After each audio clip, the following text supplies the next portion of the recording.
Another breaking story we're following right now. Mandatory evacuations have been issued in Yuba County because of a fire that started about an hour ago. The fire started at Willow Glen Road, area of Pine Ridge Way. It's called the Glen Fire. The Yuba County Sheriff's Office says it is moving up north. So here are the areas under evacuation, and this is changing by the minute. But Frenchtown Road, north of Frenchtown Dobbins Road, Thousand Trails is also being evacuated, as well as Willow Glen Road in Brownsville. People are being asked to avoid Willow Glen Road. Again, that is where the fire started. The Glen Fire, now 75 acres and growing. We will continue to track this story on air and online, and as soon as we get more information, we'll be sure to let you know. We are tracking other wildfires in Northern California. The second largest fire in California history is continuing to grow. The Dixie Fire is just 30% contained. That is 5% from the day before. It has burned more than 500,000 acres. That's up about 8,000 acres. The Dixie Fire has tore through Tehama, Butte, Plumas, and Lassen counties during just the last month. And we find ABC 10's Monica Coleman near the fire in Taylorsville tonight, where people are under an evacuation warning. Just that eerie scene with all that smoke behind you, Monica. Right, you can see it for yourself, Chris. When I went through town, I spoke with longtime residents of Taylorsville, and they are angry, frustrated, and feeling forgotten. They say when authorities tell them to evacuate, they feel that they're really saying to let their town burn. Established during the gold rush, ranching, logging, and mining created the community of Taylorsville. Now entering the town, you can smell the Dixie Fire burning not too far away. That works. There you go. Lorraine Hansen has called Taylorsville home for decades. She says she grew up fighting fires. It was just a part of living in the rural area. We used to as kids. We would load into the car and grab coats, and out the door we'd go to help whatever way we could.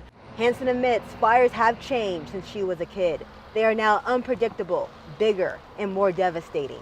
When those fires got big in those days, big was 200 acres. Hansen says 2 nights ago, the Dixie Fire came down the hill towards North Arm Road, taking out homes in its path. They were fighting like crazy to save Ross Kingdon's ranch and Bob Orange's house. Despite an evacuation warning put in place Tuesday for the town of Taylorsville, Hansen says a quarter of the town has decided to stay. Ranchers staying to protect their horses and cows grazing under smoky skies. Others staying to protect their homes.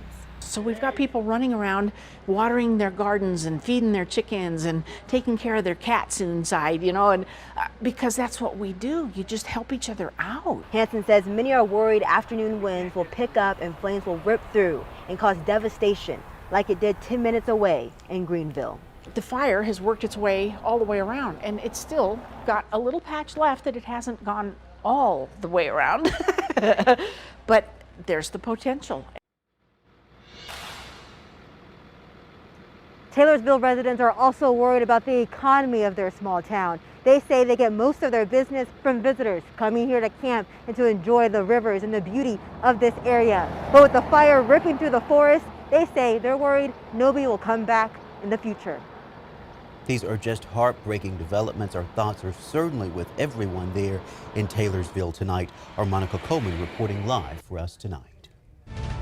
And a grass fire near Colfax has been contained after forcing people out of their homes earlier today. The fire started around 1 this afternoon in the area of Robbers Ravine and Dusty Road.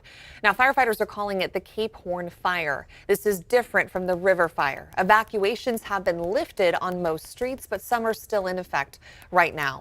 It's only in effect for 2 streets right now, Old Loggers Lane and Trail Ridge Lane. Emergency cars are on the roads, and Placer County Sheriff's officials will keep them closed until people can pass safely. All right, Monica, we were definitely just talking about the Glen Fire that's continuing to grow. These conditions are not good right now. Right, exactly. And so we've got more smoke starting to enter into the forecast because we've got more fires that are starting to burn. The biggest one, obviously, is the Dixie Fire. And you notice, especially with Monica Coleman in the background, how hazy it was, how many emergency officials were going through. That fire is still very active, and it's putting off a lot of smoke, which is settling in to some of the lower elevations. A lot more smoke moving in towards the foothills and the Sierra, and it's starting to push towards the valley. We're going to see a shift in our smoke pattern for sure over the next 24 hours. Also looking at the potential for some showers and thunderstorms through at least the early part of our evening. Right now, not a whole lot of lightning, just a bit of wetting rain in the 80-50 corridor, helping to wash out a little bit of the smoke that's been settling in towards the Tahoe Basin. Winds coming in from the southwest. That's going to help to keep the smoke out for some time, but unfortunately, we're still with some very hot temperatures. 104 there for Marysville. Otherwise, we're in the 90s to near 100. Tonight, we'll see some cloud cover move through.